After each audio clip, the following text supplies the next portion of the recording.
So, hi everyone. I'm very happy to be here and very thankful to Cecile Malaspina for organizing this whole fascinating series. I've enjoyed some of the previous seminars as well.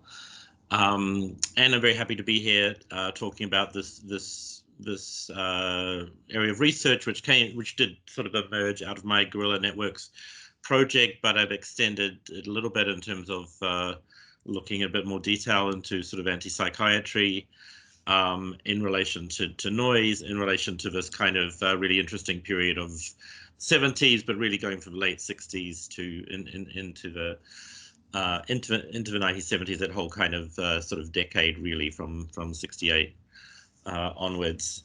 And it's going to look at some interesting filmmakers, one of whom came up with a title about militant insanity against the video police. And this seems quite apt, given that the next part of a noise series is going to be on things like madness and psychiatry. Here it's sort of, you know, a sort of perhaps political madness and more anti-psychiatry than psychiatry, but hopefully it kind of is a taster for thinking about these kinds of things. Okay, so I'm not going to run over the sort of intro stuff too much about what we're going to be covering.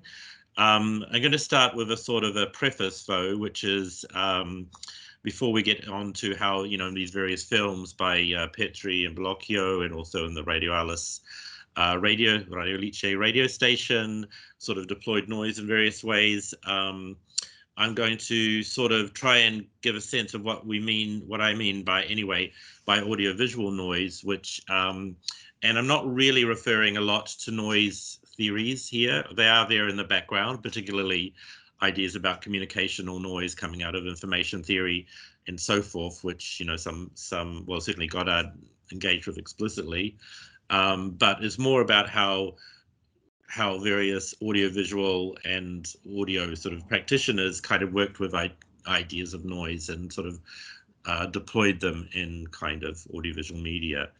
So that said, I will share my screen and start with my kind of, I have two presentations. So unlike previous seminars where they avoided such, you know, bourgeois technologies, I'm going to be using multiple forms of them, which worked perfectly fine before, so are bound to fail now. So we'll just have to see what happens. Okay, I hope people can see that. If not, maybe confirm in the chat. Okay, so a simplistic approach to noise in media might be to limit it, you know, to sound. So for example, in relation to film, when rather than clearly distinct dialogue or music is audible, there's interference, intrusive atmospheric noise, industrial, urban noise, etc. While this might be the case in some examples I'll discuss, audiovisual noise goes beyond this to disturbances of communication that might affect images as much as sounds, and crucially the relations between them. And a key example in this regard might be Godard's 1969 work, Le Gai Savoir, in which two protagonists, Emile Rousseau and Patrice Lumumba, who you can see here, meet in a deserted TV studio and try to make sense of a discordant array of both images and sounds.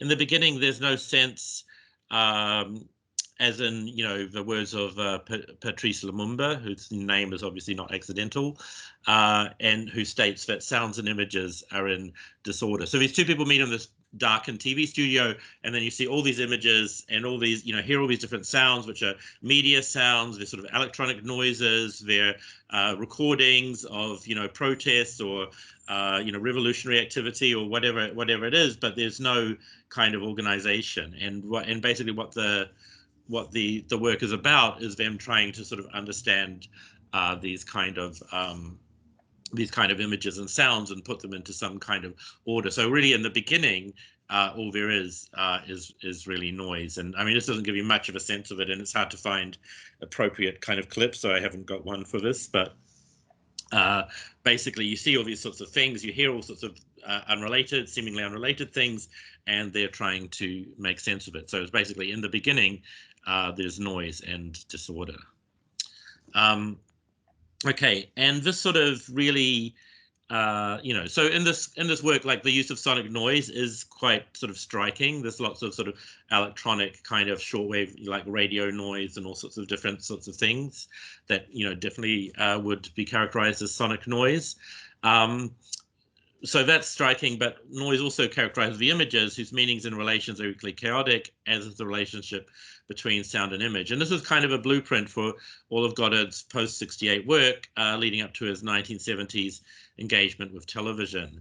And a particularly striking moment in this is the autocritical film made with his partner Anne-Marie Mieville, in which the earlier unfinished strident kind of Ziga Vertov political film made in Palestine Until Victory is criticized precisely because the sound was too loud, meaning the dogmatic Maoist analysis, which prevented actually hearing what was sort of happening in the situation, or even like really understanding what was going on in the situation. So I'm going to try and switch to the clip for that one.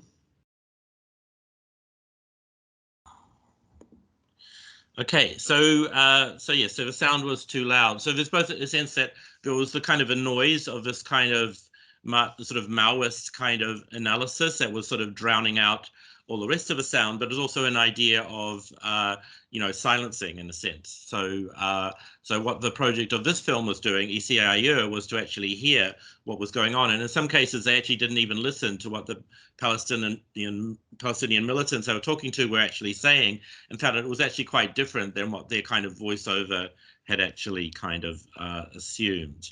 But it goes well beyond this as well, because it starts to set up a whole series of relationships based on this word and Deleuze would write about the glory of the and rather than the is.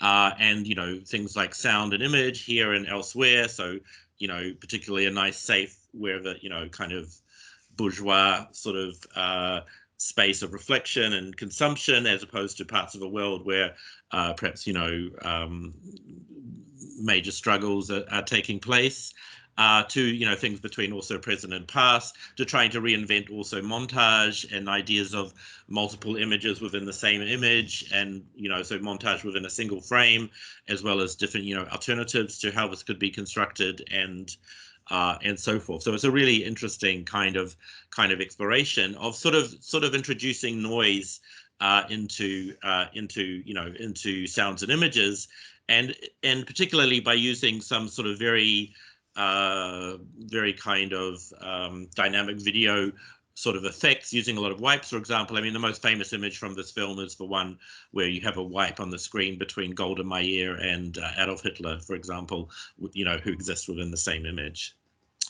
Okay, and this was probably taken to its sort of apotheosis in the TV series that they made in the 70s called Six fois deux, which was subtitled Above and Below Communication. And as I implied earlier, this was the one which referred directly to Shannon and Weaver's sort of information theory, as well as ideas about DNA and these kinds of things. And it was trying to create a different form of communication than you know, in relation to sort of television. So they used all kinds of techniques from, as you can see here, there was a lot of sort of writing over kind of video images, writing, typing, superimposing different images within the same frame, referring to objects in non sort of obvious ways, and even, like, you know, they had various kind of portraits in it, including a portrait of René Thom, who was talking about catastrophe theory, which was then, you know, subject to a quite, you know, disruptive sort of, you know, sort of montage and so forth. It's a really, I mean, I'd really highly recommend. You can see this whole series on YouTube, and I would really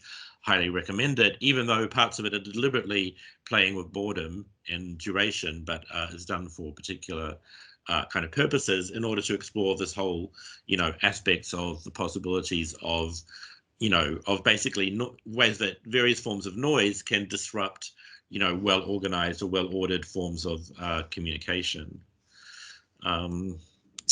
Okay, so that's that one. And we now come to we've finished the preface. So we now come to the other one. Okay, so we now come to the groups of militant insanity against the video police. So the title of this talk comes from an extraordinary film by Alberto Grifi, filmmaker very close to the creative autonomia movement, and with a specific interest in anti-psychiatry. The film is part agitprop militant cinema and part documentary on the international meeting against repression held in Bologna in the wake of the shutting down of Radio Alice and the imprisonment or exile of its main animators, as part of a broader crackdown on the autonomia movement under the guise of anti-terrorism. And the film presents a sort of radical strategy on the part of what it calls the video police to extract dissent at its roots and restore normality, presented in terms of psychiatric repression and hence in an anti-psychiatric framework. So it's kind of like using all the tools of, then existing tools of multimedia like tape recorders and video and TV sets and so forth to kind of, sort of brainwash militants into adopting kind of normality. You can't really find a subtitled copy of this film. There is a version, Italian version, on YouTube, and you'll sort of, if you watch it, you'll see that it incorporates a lot of documentary footage of these various kind of militant kind of activities within the sort of the setup framework of this kind of, video police sort of interrogation session. I won't show a clip for interest of time. I won't show a clip from that, but that's what kind of inspired the title and inspired the sort of idea about these are the kind of dynamics that were sort of going on at this particular time in this kind of contest between the people who wanted to hold on to a certain kind of order and structure, and the people who were trying to sort of disrupt it via all sorts of different kind of audiovisual means. So the groups of militant, the so-called groups of militant insanity, we can say. Okay, so to get the context for all of this, we need to go back to the whole decade that preceded it, because it was like 1978. But also even further to the roots of Italian psychiatry in itself and the pioneering work of Franco Basaglia. So Basaglia, who's now widely known as the man who closed the asylums, was a psychiatrist with a strong educational background in existential philosophy, particularly Heidegger and Sartre. His studies also engaged with new critiques of psychiatric institutions like Irving Goffman, who wrote Asylums, and Michel Foucault, Madness of Civilization, etc. And when he arrived, his first posting as director of a mental hospital in Gorizia in 1961, at that time a typically archaic and brutal mental asylum. It should be remembered that Italian psychiatry and the state, having been resistant to even modest reforms that had already taken place in other contexts, he was disgusted by what he found there. Quote, locked doors only partly successful in muffling the weeping and screams of the patients, many of them lying nude and powerless in their excrement. He then set out on a project of deinstitutionalization, which proceeded step by step to remove all of the disciplinary apparatus of the asylum, one measure at a time, a process he referred to as the institution negated, which was the title of one of his books. While this mirrored tendencies and critiques of psychiatry in the US, Great Britain, and France, was pursued as an almost guerrilla struggle by Basaglia, ultimately leading to a passing of a law in 1978, not only to dismantle and outlaw all existing asylums, but prevent their future reinstatement.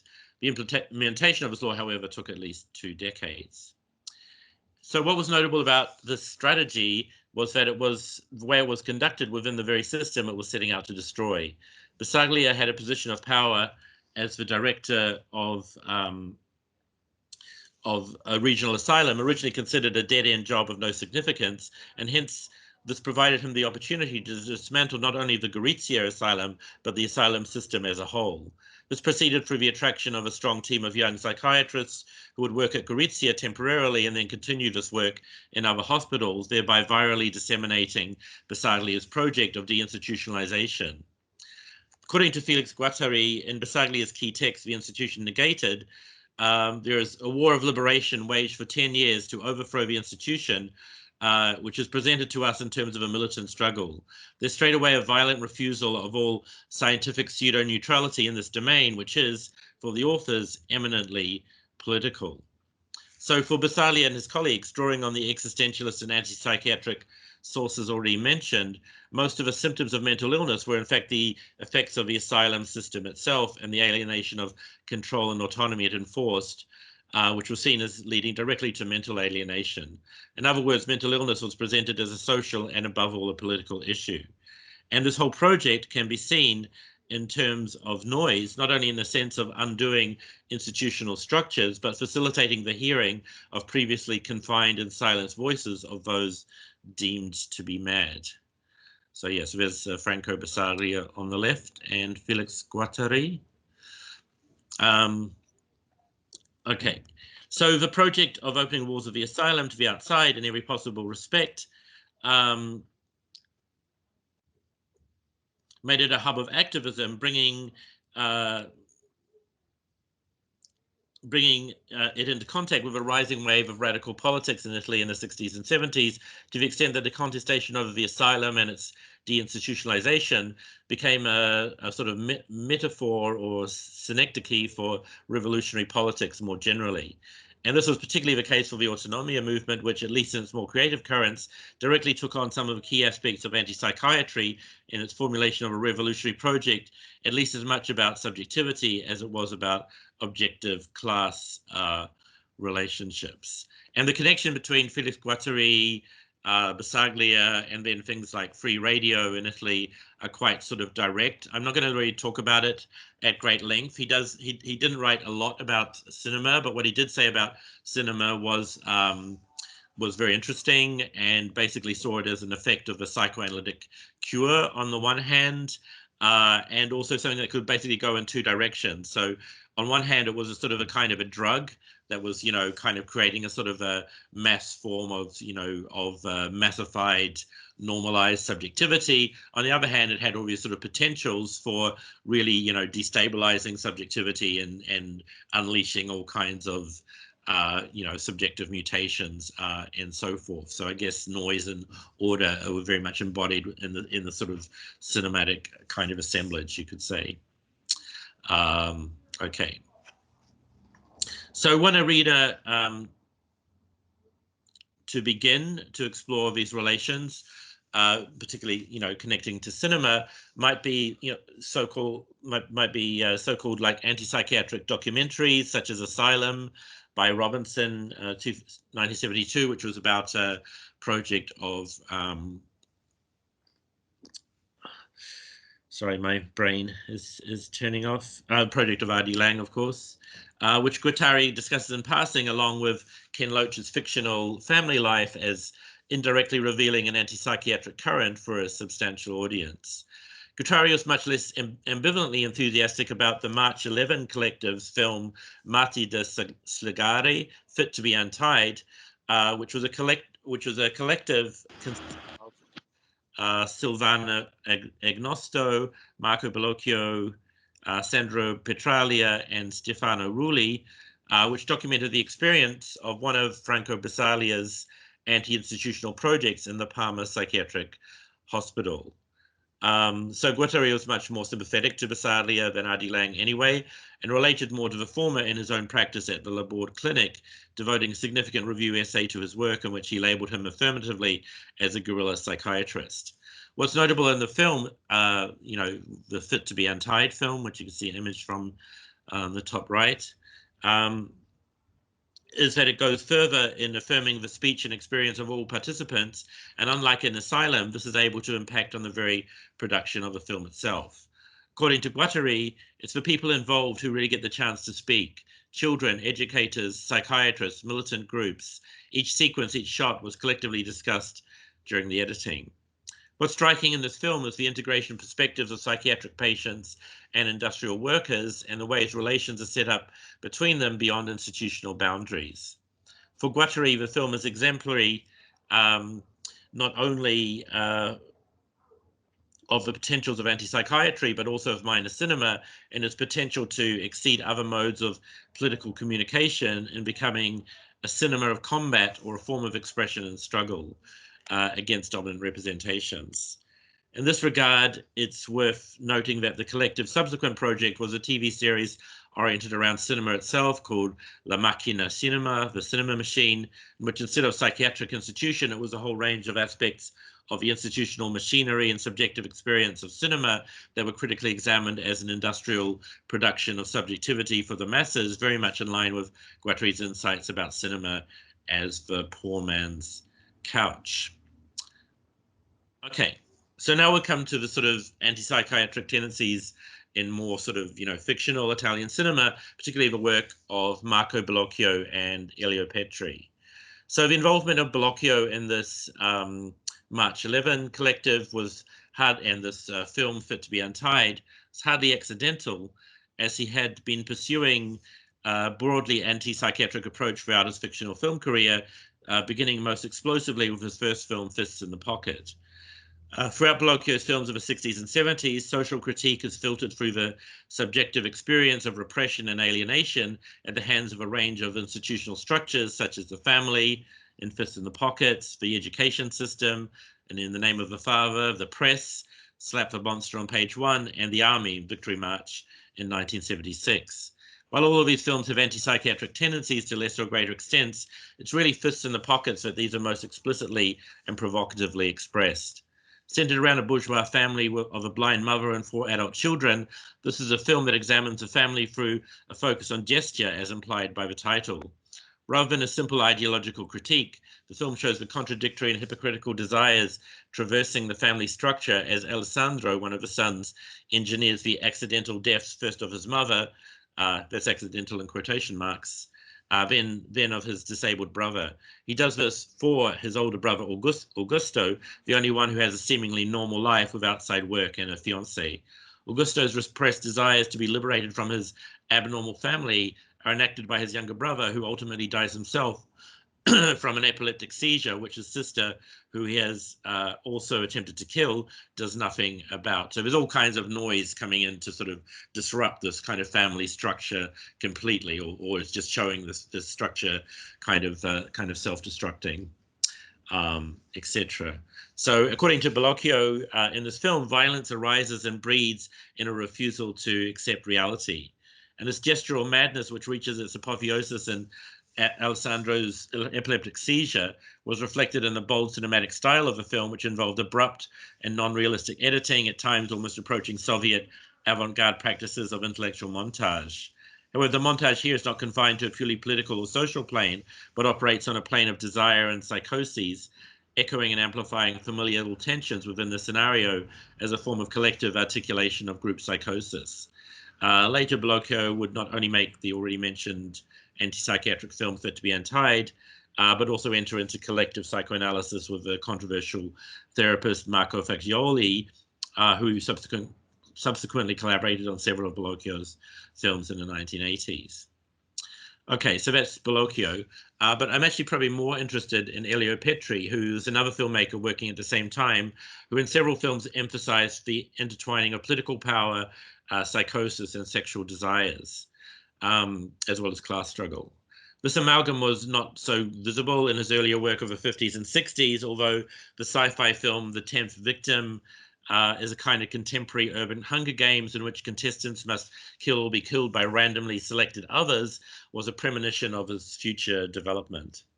In the 70s, he's made a series of 4 films, which, as in the work of Bellocchio, explored the interconnections between social institutions, desire, and power. The most well-known of these was Investigation of a Citizen Above Suspicion, which showed a police inspector who violently murders his mistress and who initially manipulates the evidence so a student radical will be suspected. He then leads the inquiry back towards himself, ultimately even confessing to the crime to his superiors, who nevertheless exonerate him since he's above suspicion. I mean, this is highly relevant today, I think. This was his intention in the first place. Like Fists in the Pocket, this is a study of proto-fascism, but on a kind of a micro sort of gestural level, as facilitated by contemporary authoritarian institutions in a liberal society.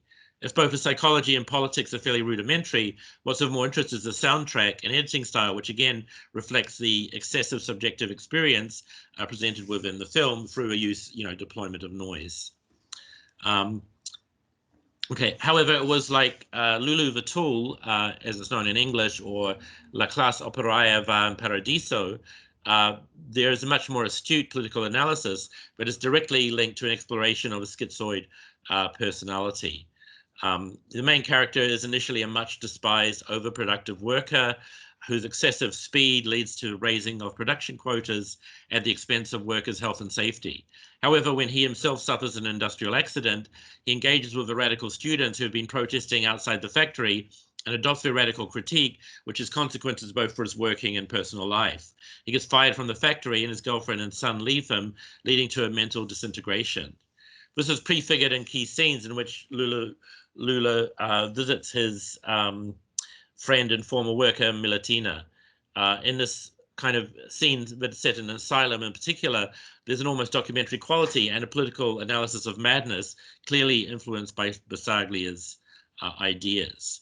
Lulu's machinic schizoid subjectivity is indicated largely via discordant sound that goes from the machines on the factory floor to ultimately invade his entire psyche and his various relations with work, sexuality, and politics, which become progressively destabilized and characterized by noise. So I'm going to try and just show you one. It's very hard to get a sense of this whole process of this buildup of noise and all these kind of how the sort of industrial rhythms pass through into this kind of creation of a certain machinic subjectivity. But I will try and show you a little bit to give a sense of that.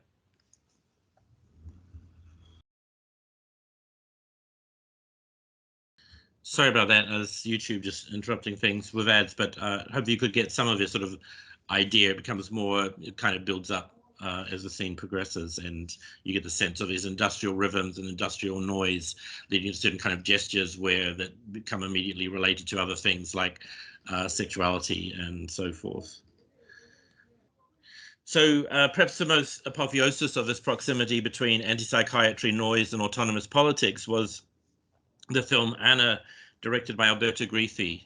Grifi had already demonstrated his interest in bricolage through the assembly of found footage in films like Verifica Incerta, which prefigured a whole wave of experimental film and later video art with its humorous repetitions of title and action sequences from numerous Hollywood films. Such experimentation was continued in projects like Transfer per Camera verso Virulenta and Orgonauti evviva, which experimented with special effects such as color diffraction and spatial distortion via mirrors and filters, again using equipment that Grifi had developed himself.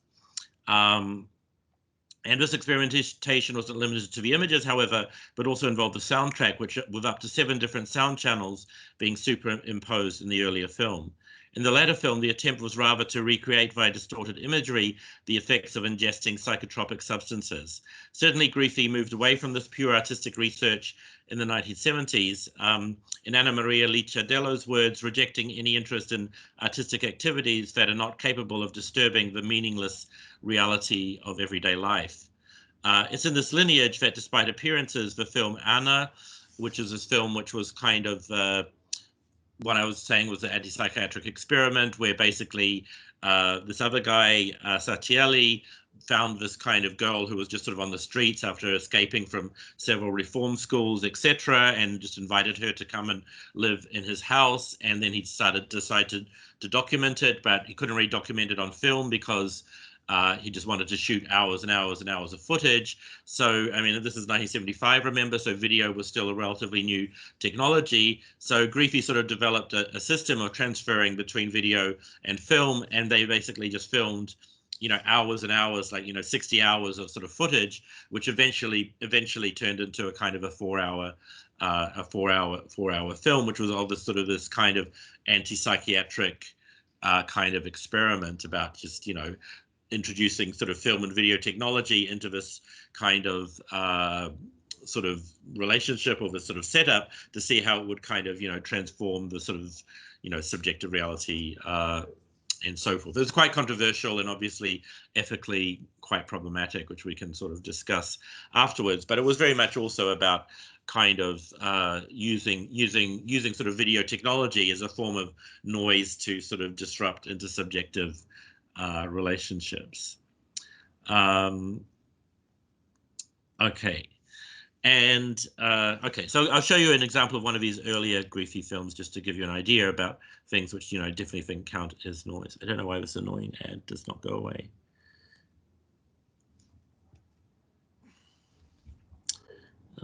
Okay, here we go. This is from Orgonauti, Evviva. This is one of the earlier, more formally experimental works.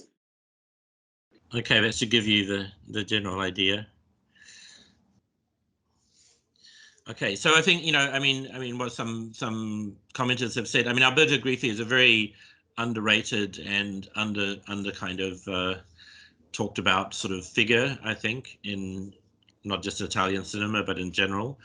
But all of his work, whether it was the more political work or the more obviously avant-garde work, was very much informed by an idea of what he had this concept of the sort of anthropology of disobedience that he would continue to develop around events connected to the autonomia movement itself, and tellingly by means of, for example, he had one film about a feminist intervention into a mass anti-psychiatric meeting in 1977, as well as this groups of militant insanity against the video police and so forth. Contrary to the work of Marco Bellocchio, seen by Gary Gnosco as the epitome of Guattarian minor cinema, Grifi's work took place on the front lines of creative autonomia political movement itself, resulting in such delirious titles as the already mentioned one. As such, this work traces phenomenon of both the autonomia movement and its new subjective practices, as well as their subsequent repression, a process that was directly related to the experience of the Bologna free radio station, Radio Alice, or Radio Alice. That's Grifi's machinery on the left there. So, yes, sorry, these are kind of some of the quotes. Okay, so just to finish with Radio Alice, so this was Italy's first free pirate radio station in Bologna, which derived its name obviously from Lewis Carroll's Alice in Wonderland. But this naming is no mere accident. Partly it's due to a kind of a reading of Gilles Deleuze's reading of Lewis Carroll in Nonsense in Logic of Sense.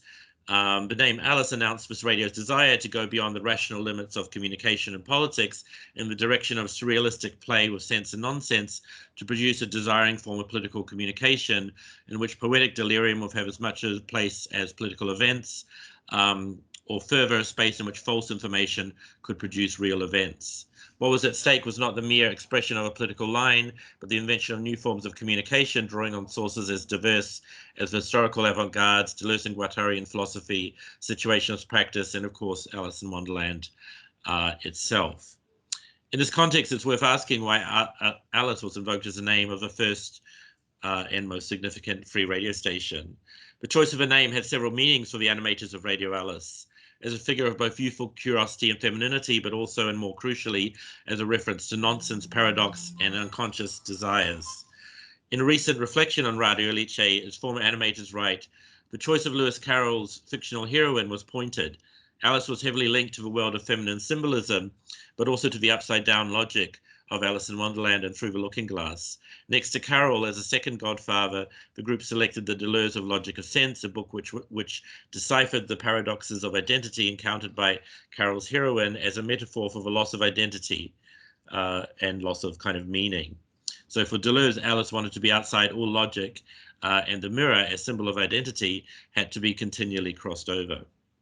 The several tributaries following into constitution of Radio Alice included the reinvention of semiotic experimentation practiced by historical avant-garde like Mayakovsky, for example, already evident in the practice of the Metropolitan Indians, situationist media interventions and pranks, and theoretical attempts to grasp transformations, both real and potential, of technologically mediated communication in the work of Umberto Eco, Hans Magnus Enzensberger, and Jean Baudrillard.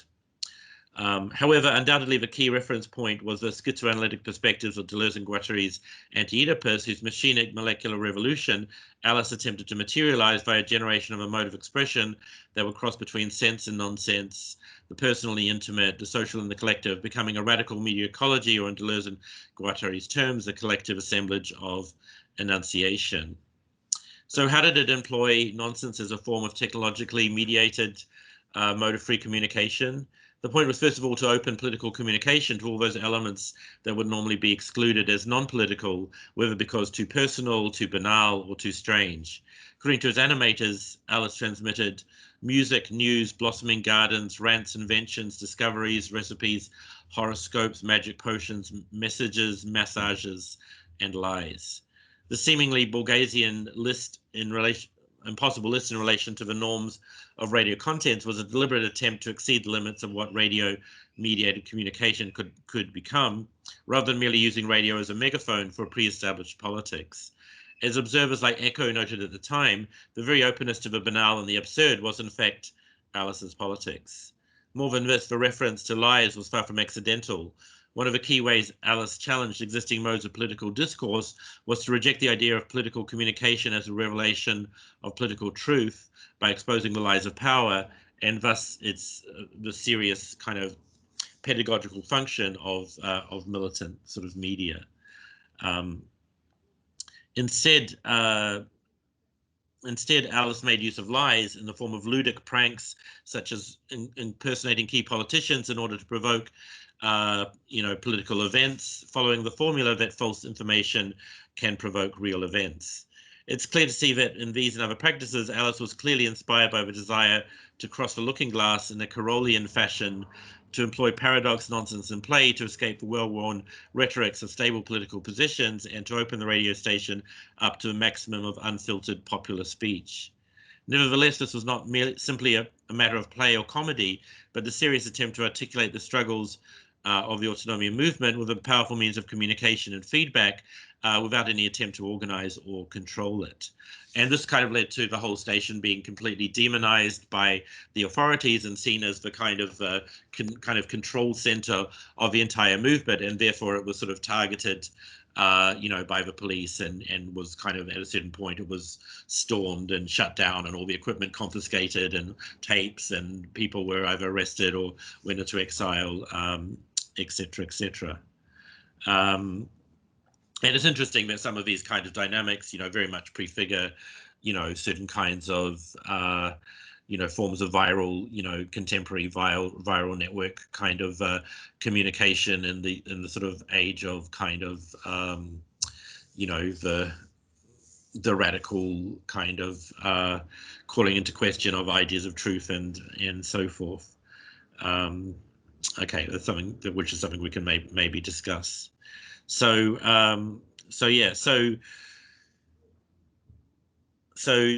you could sort of say that despite or because of this sort of proximity to a kind of schizoanalytic understanding of Alice, a new Alice emerged. Alice as a subversive, a revolutionary, anti-psychiatric Alice, whose play with sense and nonsense was directly articulated to challenge the official dominant semiosis of a state, media, and conventional modes of political representation, or representation in general, and again very much as a form of noise.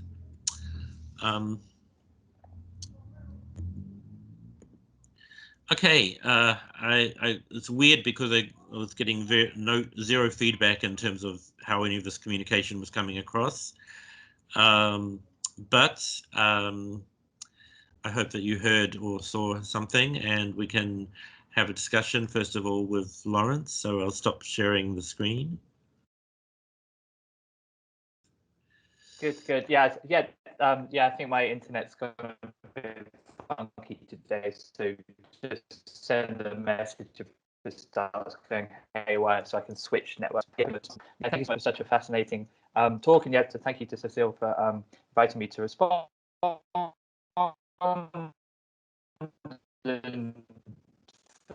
Putting on such an incredible thing for developing conversations about questions of the aesthetics of noise, and hopefully what I want to try and do in my kind of response to is to try and, I guess, in a sense, to connect it to some of the ideas that we've been thinking about in relation to the aesthetics of noise, and questions of how to think through specific artistic techniques or specific uses of the medium alongside, as Michael was talking about, implications within sort of assemblages of enunciation and within specific political situations. So I want to kind of respond, and hopefully not to go too kind of off piece or off track, by kind of thinking through, the implications of lots of this for thinking about radical media ecology today, or new media, or sort of digital internet, or post-digital or post-internet, for engaging with techniques of noise.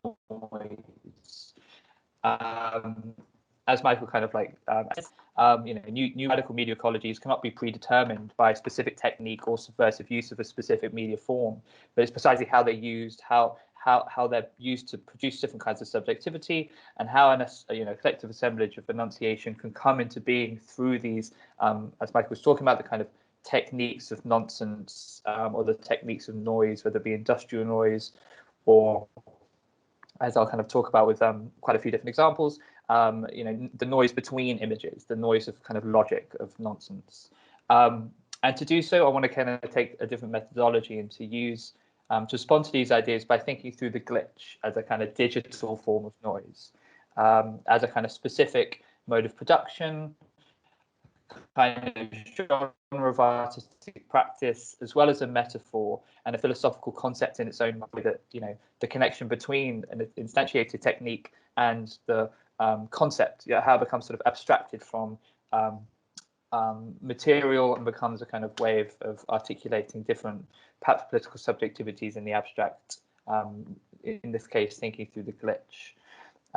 The kinds of productions of subjectivity and, as I said, assemblages of enunciation that these technical means facilitate and amplify. So I'm just going to pick on sort of a few case studies and to work out this disjunction between the glitch as a specific digital form of noise, taken in itself or revolutionary or radical. I think of it as a kind of valorization of contingency, chance, failure, but the ways then it's utilized within specific media ecologies, or used and abused, or co-opted perhaps. My own writing on noise, as Cecile mentioned, is on the Transformers series, which is actually kind of trying to think through what could be called avant-garde techniques of noise being used in something like Michael Bay's films.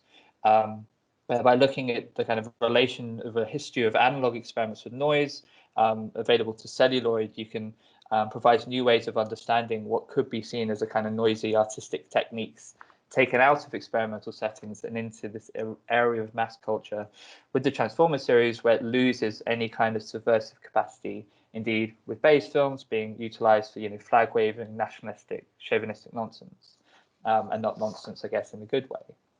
And this was an attempt to stake some kind of potential future enunciation of political possibility on different ways of watching mass culture, but it's a kind of it's a commitment to a kind of certain logic of thinking through noise that might not necessarily be successful, but just what I'm going to say now kind of speaks to perhaps an interesting confusion of how to approach what are subversive uses of the technical medium, say noise and overload of sense data, when they become cliche.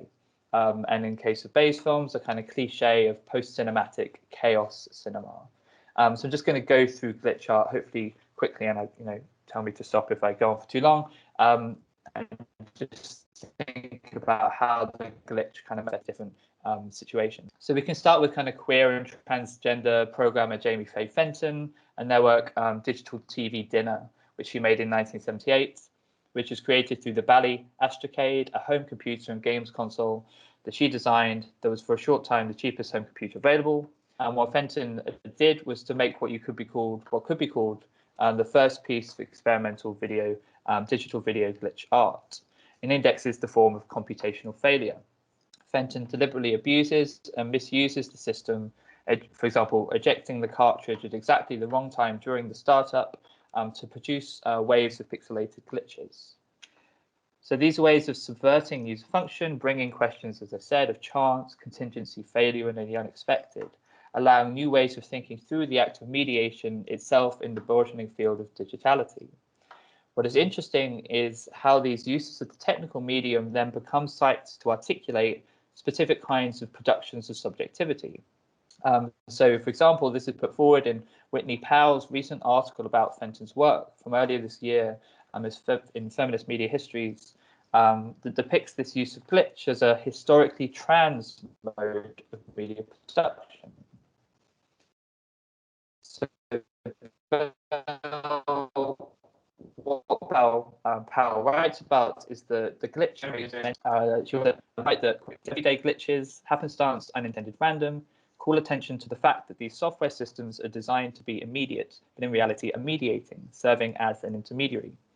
To unmediate is to call attention to this continuous mediation, to the continuous interpolation we experience through media, to the fact that systems of governance function similarly, that some people are interpolated fully into systems of power while others are not.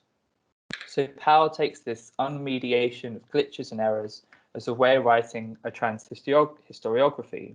To quote from them again, histories of trans people told through documentation, bureaucracy, surveillance, archives, and other forms of mediating power of the state and nation. So, and then Whitney Powell themselves have sort of like created an interesting art piece for thinking about this artwork, digital TV dinners, called Digital TV Breakfasts. And there's a kind of video game where it's trying to think through, or rather, quote, consider the way this art piece refocuses the history of digital collection, new media. So this idea and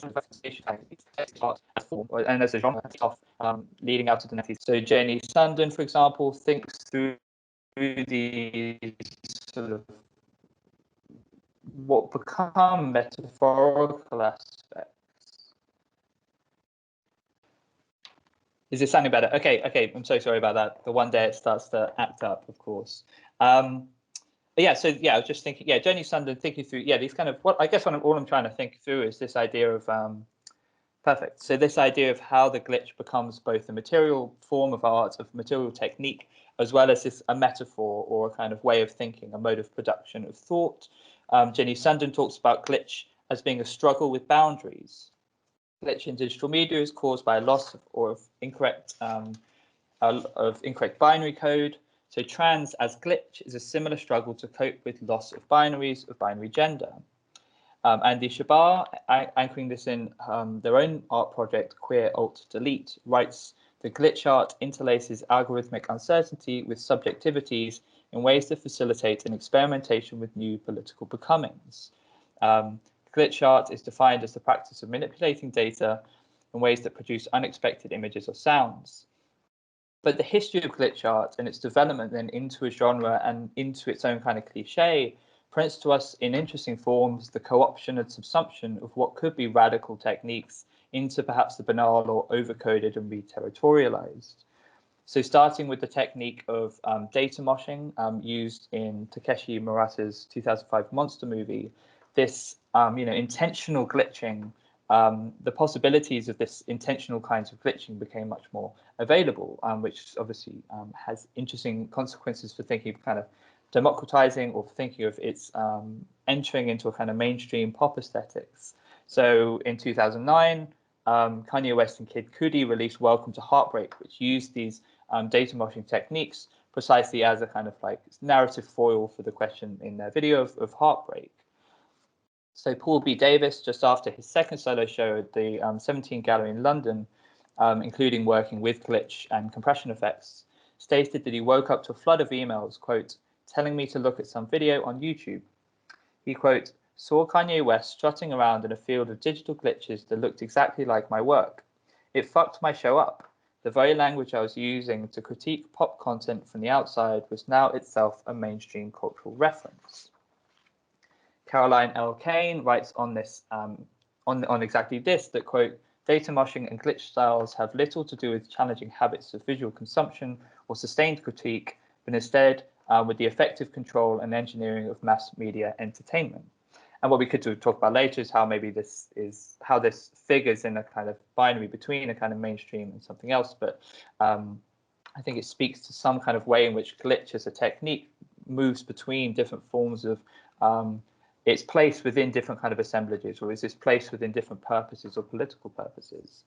I mean, my own experience of trying to make glitch art, my one experience of trying to make glitch art, speaks to a kind of more insidious move in thinking through the technique.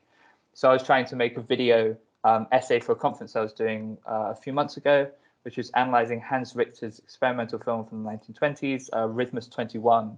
And I wanted to get the video and speak over the top of it.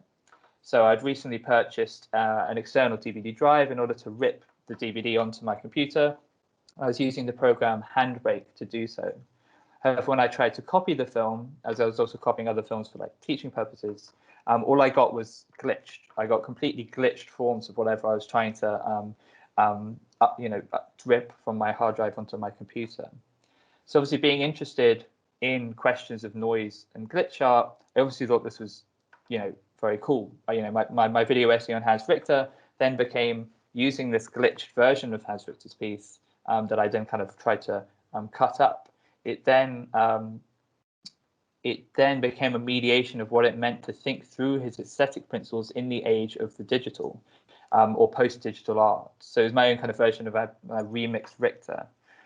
But it was only when I sort of worked out how to fix my glitching DVD drive that I realized the source of the errors. So in order to let the process of a data transfer work properly, I needed to download an extra file to bypass the digital rights management software installed on my external DVD drive. What this means is that the drive was intentionally glitching my DVDs in the transfer through what is called a CSS, content scramble system.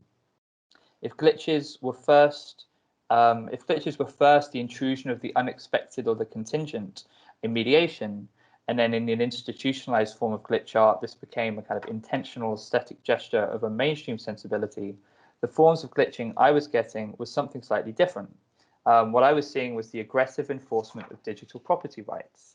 And this perhaps recalls the kind of Steve Goodman's exploration of noise in sonic warfare, the equivalent of high-pitched noise deterrence for young people congregating or at protest, this aggressive enforcement of property rights through the glitching of a DVD in that transfer. Glitch as a form kind of circulates widely on online platforms such as YouTube and TikTok, itself becoming an interesting form of communication within memes and viral videos. Indeed, one of the first ways that I became interested in wanting to study noise was the bizarre way in which, from the history of noise, music, as well as experimental films' use of visual noise, meme culture seemed obsessed with the possibilities of audio and visual distortion. So the punchline of a bit or a joke, or the use of existing footage of a celebrity or politician or whomever to mock them, all seem to, within these sort of viral meme videos, revolve around simply distorting aspects of the sound and the image. On TikTok, recent uses of glitch filters and effects make it a way of interestingly suggesting a kind of beyond of language. It's very easy to then glitch yourself. And it's a specific form of communication that arises, a specific form of joke that arises within these platforms. Sort of standing at the edge of the abyss into a kind of netherworld of the unspeakable. When someone glitches, they can't describe what's going on. The world of the unspeakable indexed through the phrase, I can't even. And it'd be remiss not to mention the use of glitch as a cornerstone of conspiratorial thinking, a glitch in the matrix being a sign of the grandest conspiracy theory of them all, that we live in a simulation. And what is called glitch talk is an area of TikTok devoted to videos where either through the effects of bad quality video, kinds of real life visual effects or tricks, and even sort of active manipulation of footage, a video often low quality shows the kind of laws of physics being momentarily disrupted, supposedly proving the status of lives, proving that we do live in a simulation. More mainstream films such as The Mandela Effect have done similar things and show real life glitching, glitching within a supposed real life when the simulation is rumbled from the inside in the plot of the film. So I don't want to, look down on any of these uses of the glitch per se, and indeed the kinds of subjectivity born through transmissions of viral meme culture are, certainly interesting, if not radical or revolutionary. But what does it mean to think with and through the concept of the glitch, this kind of material process that then is taken outside and kind of like becomes this interesting kind of metaphor or symbol or philosophical concept. And in the terms of, as Michael talks about, what's the relationship between maybe then those techniques of sense and nonsense within the material of the medium, and then the production of collective assemblages of enunciation, kind of political subjectivities that are then built off these kind of artistic techniques of noise, or in this case, glitching. So one of the most interesting uses of the glitch as a philosophical concept quite recently, alongside its, using it as a philosophical concept alongside a kind of real life internet instantiation in art, is the recent manifesto from Legacy Russell titled Glitch Feminism. So this is a kind of feminist intersectional philosophy built precisely off of internet culture, a kind of update to cyberfeminism that critiques the whiteness of this theoretical construction, and aims to make the body abstract through this idea of the glitch. Russell writes that, quote, white women equals producing white theory equals producing white cyberspace. So Legacy Russell wants to think through these possibilities inherent in early internet culture to produce a properly intersectional philosophy of cyberspace. And the glitch helps her to do so by helping to work on questions of mediation and embodiment, questions of sort of like glitching the body, glitching specific kinds of interpolation. To quote Russell, within glitch feminism, glitch is celebrated as a vehicle of refusal, a strategy of non-performance. The glitch aims to make abstract again that which has been forced into an uncomfortable and ill-defined material, the body. So again, this relationship between glitch as concrete subversion of technical means and glitch as conceptual rallying cry for radical political subjectivities comes into play. For Russell, I think this material reality of internet culture is part of her thinking of the glitch, but it's also this idea of a metaphor.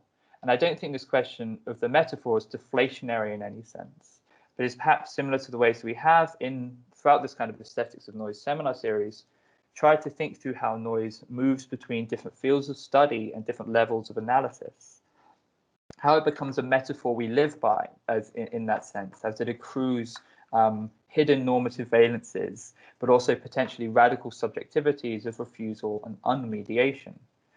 Glitch becomes a way of redefining these metaphors we live by, and Russell playfully throws in other common phrases and metaphors to define contemporary online life, reorienting and reappropriating them within her queer feminism of color, including internet parlance such as ghosting. They write that we want to ghost the binary body, and even throwing shade. Glitching throws shade on the harmony of the normative construction of the body. I don't want to speak for too much longer because it's too long of a response, but I think there is a final example that I think might speak to thinking through noise and thinking through the glitch in a more abstract sense, what could be called a kind of glitch poetics that speaks to some of the questions that Michael's talking about with Goddard's Legaire Savoir, this question of noise between frames. So just to sort of as a final example that I'll sort of put in the chat for people to watch at their own will, would be the work of American video artist or post-internet artist Ryan Trecartin, who embodies not a kind of strict use of glitch art, but as Nathan Jones describes, a kind of glitch poetics. He describes Trecartin's work as dramatizing, quote, the crisis of the human thrown up by the enmeshed nature of information technologies and cognition, a context presupposed by the current increasing financialization of our social practices through social media. He continues, quote, what I am calling glitch poetics operates to extend and make critically available the liminal moment in our relationship between technologies through learning. So I think this is what I was kind of thinking about when Michael was telling me about this, Goddard's Legaire Savoir, perhaps in interesting and kind of like negative senses. And I think there's been comparisons made in interesting ways between Ryan Trecartin's work building off of Goddard's. It's the use of kind of bizarre, overstimulating collages of disparate sound, meaningless speech mimicking and mocking internet cultures, university speak, American college life, as well as sort of camp set design, makeup and costume.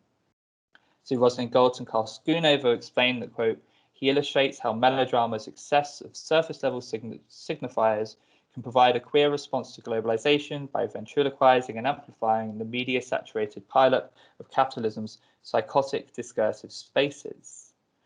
So I'll put, just after I finish talking, one of his videos called Center Jenny, which is part of an installation piece called Priority in the Field.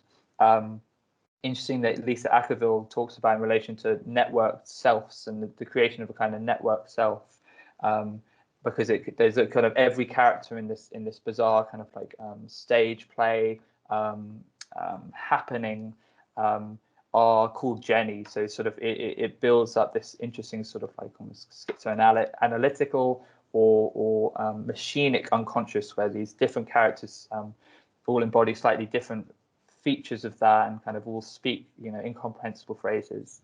So figures overload the images and kind of disorienting noises engulfs the soundtrack, swapping very quickly. Characters psychotically imitate and extremify tropes of an Americanized online culture, ripping lines through exaggerated audio effects, imagining kind of incomprehensible post-human futures. You get lines such as, "I miss capitalism from the era of humans because I need to capitalize on my human when I had my human." Or, quote, "The further we all move away from humanity, sexism becomes like the coolest style." Or, "We've evolved from animations and these animations have actually evolved from humans." So this kind of nonsense speak is kind of like taking it to the edge of language. Repeated nonsense phrases fit with kind of syntactical blunders, repetitions, non sequiturs, and cut up stutters and ums and screams, taken from what seems like a directory of cliched but botched internet speak, itself sounding like a workshop, training oneself in the virtue of kind of online madness.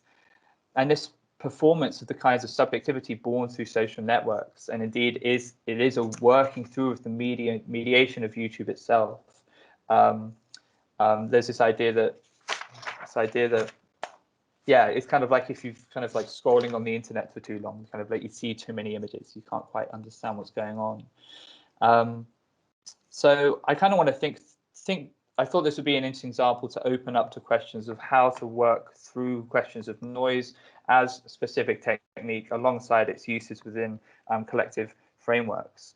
What kinds of how does stochastics work, for example, or how do sort of other digital artists or post-digital artists think through collective subjectivities? We get to, again, perhaps the kind of key point of these aesthetics of noise debates, where Tricholson's work is kind of divorced from activism, divorced from sort of like finding the sort of silenced voices, preferring a kind of nihilistic excess, a breaking down of current subjectivities. But then is that the site for a new site of collective enunciation? The dangers of promises of Keats' negative capability come back again. We need noise to learn and to keep our subjectivities in flux, but the catastrophic reaction of an overload of noise perhaps forecloses new forms of political subjectivity or agency. This is the wager of noise and the risk inherent in aesthetics of noise. Lisa Ackerville talks about this in relation to network selves, but Alexander Galloway interestingly points out this question of network pessimism. You can't just use more networks to get rid of the sort of networks of control. So as I said, I thought this might be useful in opening up to Michael's suggestion of these kinds of post-media ecologies and how they can develop unexpected political subjectivities today.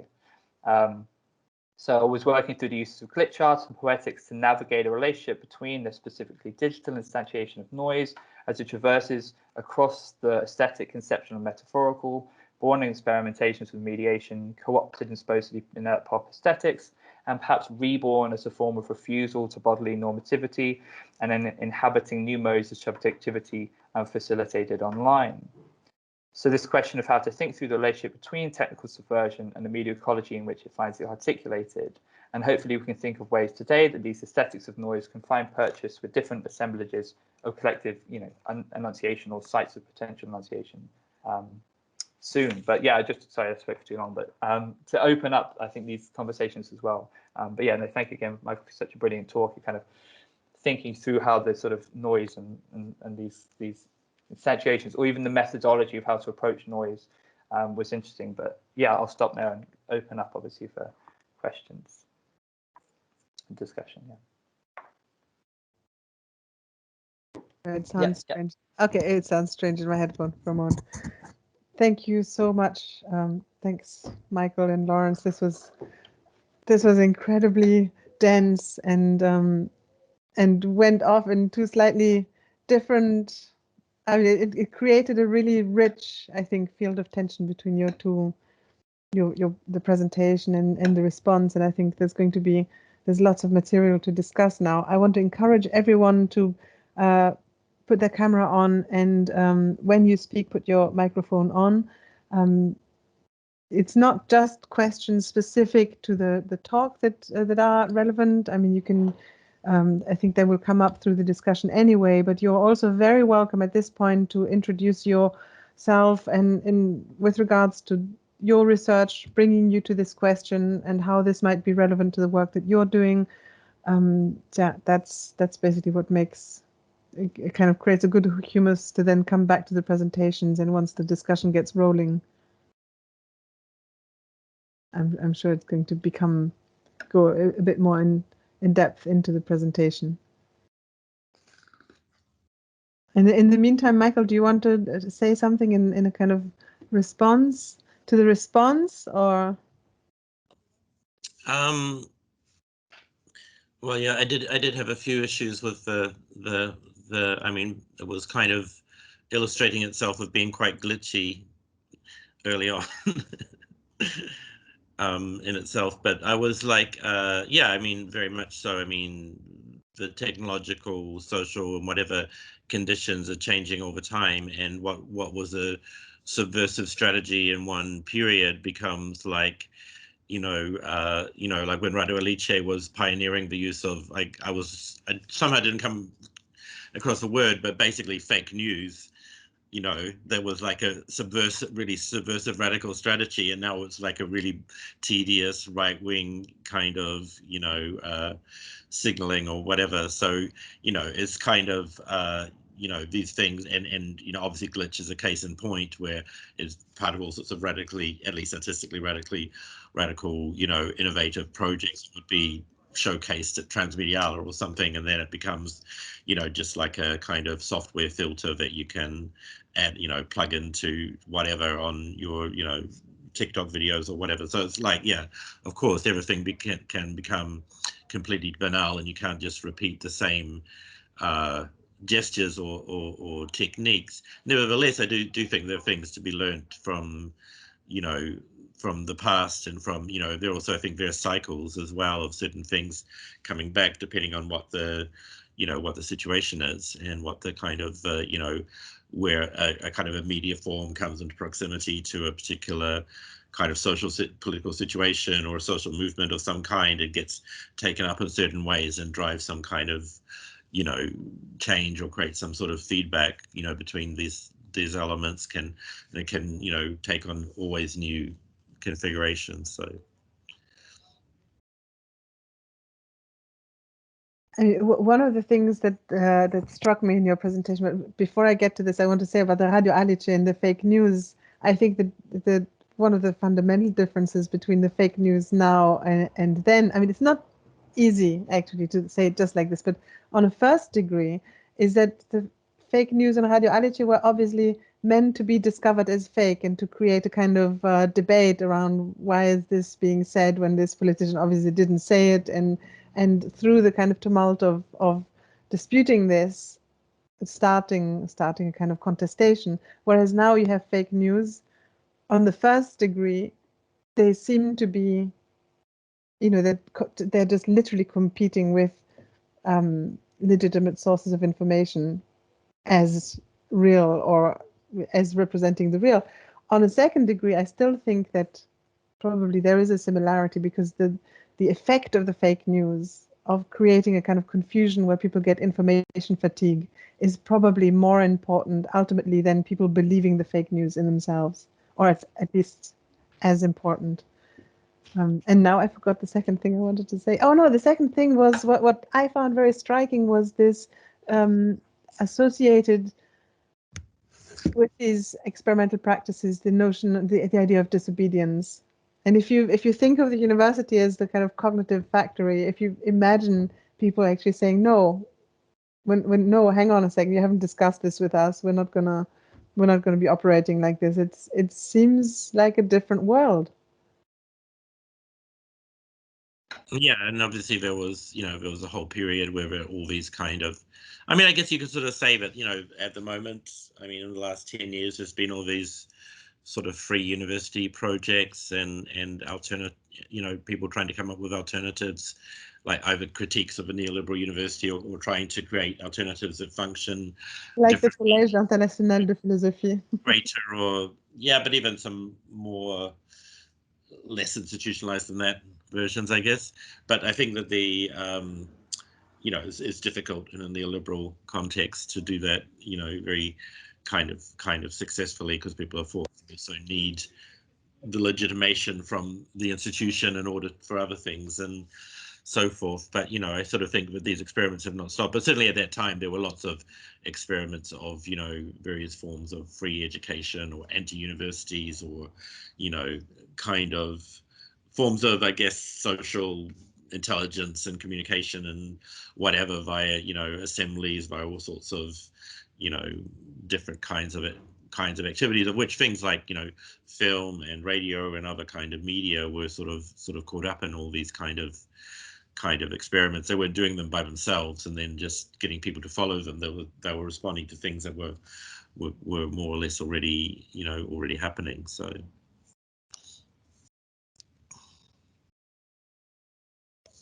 hi, can you hear me? Yes, very well. Oh, okay.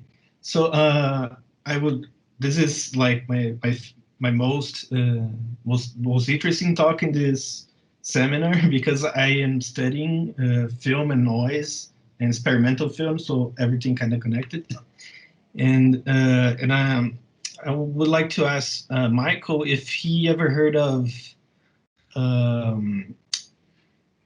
Gregory Bateson's documentaries in the 50s that he made, like for I think the University of California, and they were for the Psychiatric Institute, and he was developing his take on cybernetics at the same time.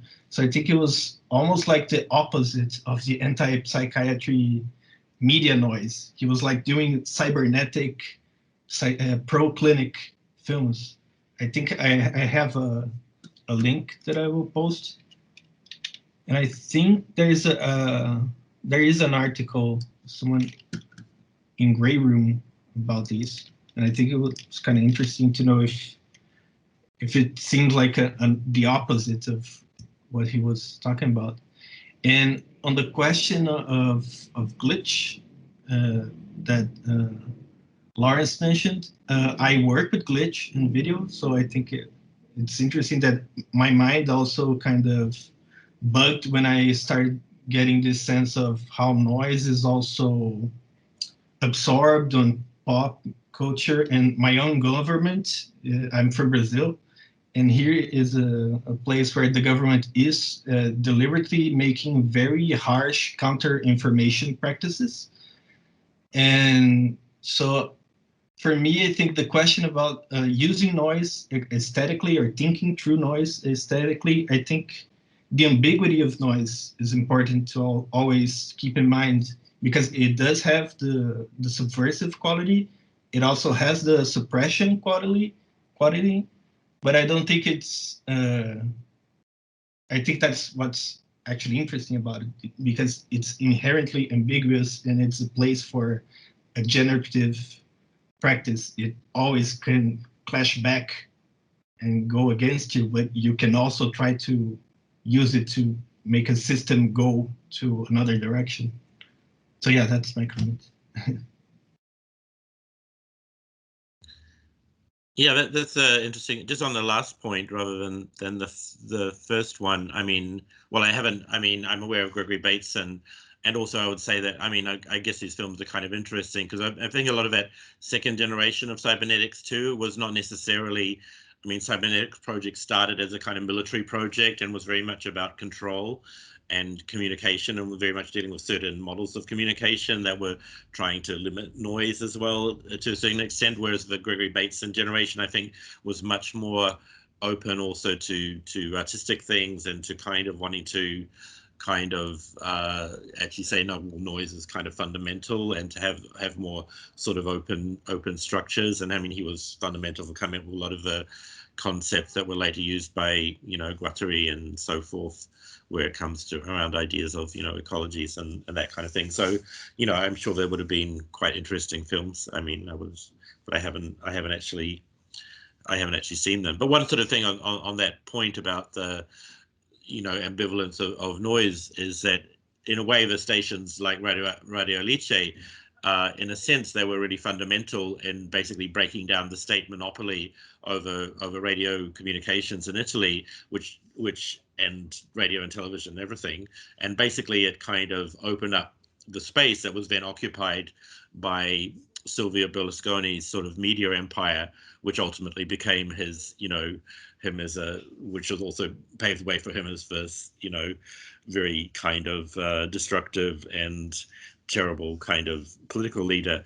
And so you could sort of look back at it and say, well, actually these radical experiments were just in the service of kind of neoliberal capitalism in the worst sense. But I don't think you can really say that. It's just, you can't, that's like judging the whole story from the ending, whereas at the time there were other potentialities. It's just that that's the way it was, because these potentialities were not really realized. In fact, they were quite violently suppressed, that other things occupied the space that was opened up.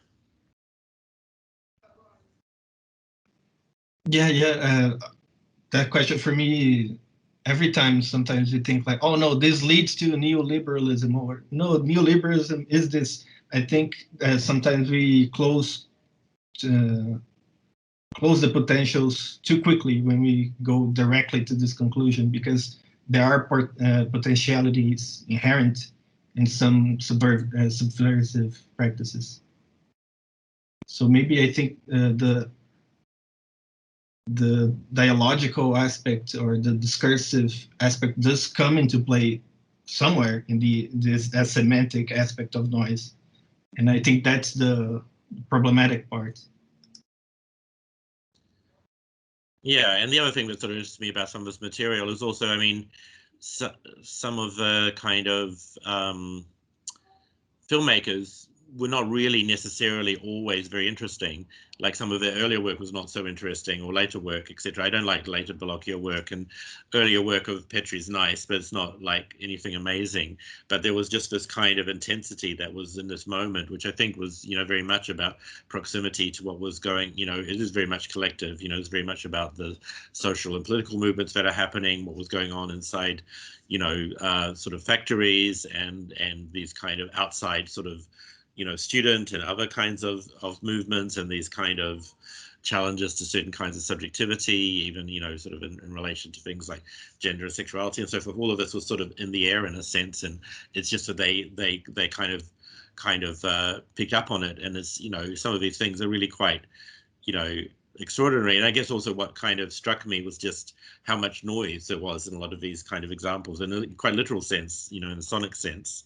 There's just sort of, this Lula the Tool just spends a lot of time just orchestrating all this kind of, sweeping across the factory floor and all the kind of noise of the machines, and comes into the, the gestures and the, and what I realized actually later on was that actually it's kind of like a update or remake of Modern Times by Charlie Chaplin, where you get this quite literal of him working on the assembly line, and then he starts doing all these industrially formed kind of behaviors in relation to other human beings, which, doesn't go down very well.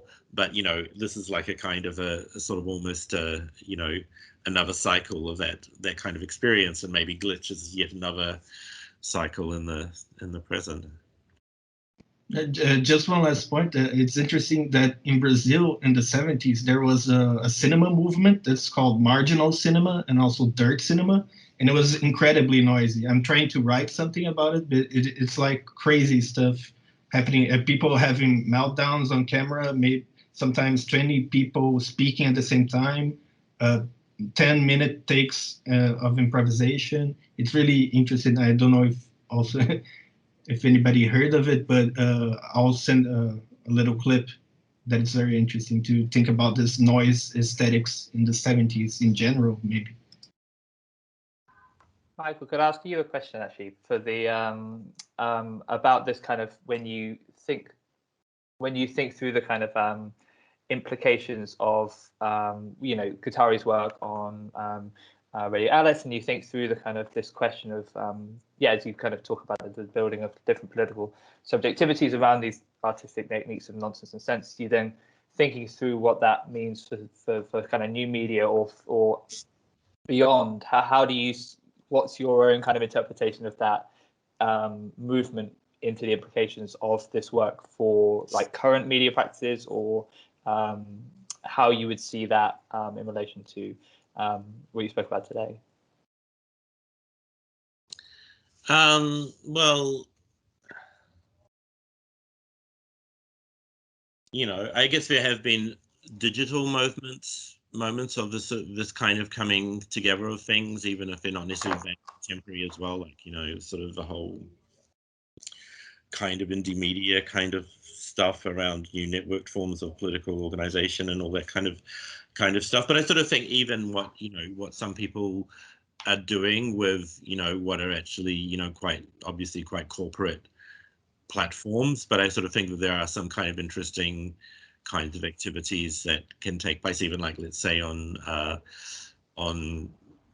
YouTube, for example. Like I did a recent project about the kind of a way that mostly non-white YouTubers are sort of reacting to all kinds of different stuff, some of which is like music, but whether it's kind of classic rock or music from various kind of genres or subgenres, which are generally coded as being white, they're kind of sort of responding to all of this stuff and kind of deterritorializing it in terms of both its time and its place and its kind of address, and turning it into something else, and also in the same way that and also running into all these copyright issues, like getting lots of takedown notices or copyright strikes, or even though what they're sharing is basic and reacting to is basically advertising.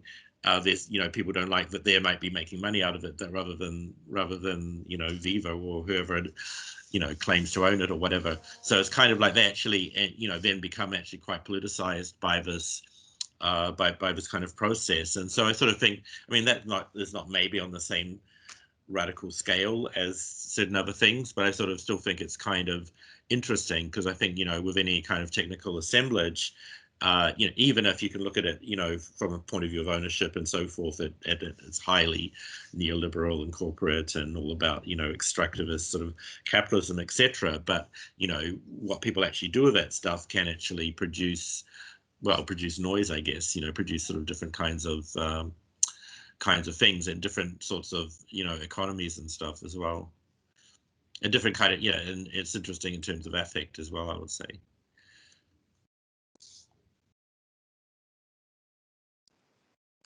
Yeah, and I guess that's kind of what you think about in relation to like minor cinema, minor forms of thinking, precisely within dominant cultures, I guess, as opposed to thinking peripherally. You're thinking of don't Deleuze Guattari talk about like stuttering in one's own language, or kind of like speaking in the kind of like majoritarian language, but kind of with noise involved or something like that, from within. And I think that's interesting to sort of, that's why Ryan Jakarta is interesting for the way he interacts with YouTube, or the way that his videos are kind of all about different forms of YouTube or kind of reality TV, or kind of like forms and modes of address that are part of that platform itself, but precisely stuttering in that language, or kind of making it nonsense, or making it noisy in some sense, or glitching it. So I think that's speaks to that the minotaurian, or the minorness of that in interesting ways, maybe.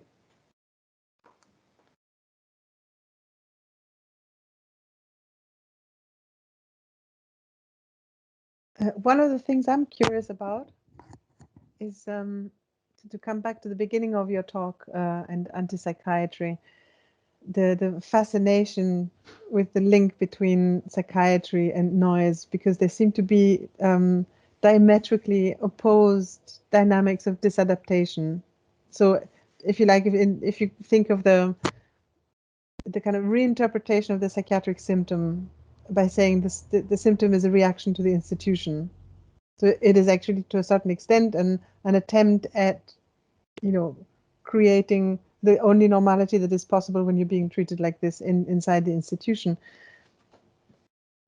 And when you look at experimental practices, on the other hand, you have a disadaptation from straightforward communication strategies, where you don't communicate a message that is supposed to come across as clearly and transparently as possible. And what I'm curious about is the tension between these two forms of disadaptation. They're both strategies, they're both attempts at finding a new footing for normativity, for establishing, a way of living within crazy circumstances. If you look at what's happening now, and after a year of COVID, where everyone, I think, I'm going a bit mad. Everyone, I think, is going a little bit mad, having memory issues and so forth. To what extent is it important, though, to distinguish, to demarcate this aspect of pathology from a kind of wider schizo interpretation, schizoanalysis of what is happening? Is it or is it not? I mean, is it on a kind of continuum, or is it important to problematize this?